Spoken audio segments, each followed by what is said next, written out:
నమస్తే.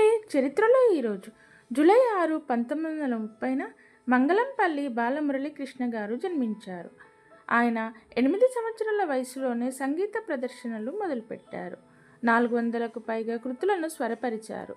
కొత్త రాగాలు సృష్టించడంలో విశిష్ట కీర్తి పొందారు. గానరంజని, లావణ్య, సోమరసం, మహతి వంటి ఎన్నో రాగాలను రూపొందించారు. వయలిన్, వీణ, మృదంగం వంటి వాయిద్యాలలో కూడా ప్రవీణులు. ఆయన భారతదేశం బయట లోపల ఎన్నో ప్రదర్శనలు చేశారు. తెలుగు, తమిళం, కన్నడం, సంస్కృతం, హిందీ భాషల్లో అనేక పాటలు పాడారు.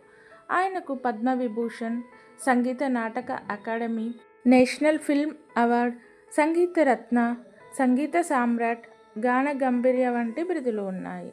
ఆయన యువ సంగీత కళాకారులకు ప్రేరణగా నిలిచారు. ఈ వీడియో కనుక నచ్చినట్లయితే లైక్ చేయండి, షేర్ చేయండి, కామెంట్ చేయండి.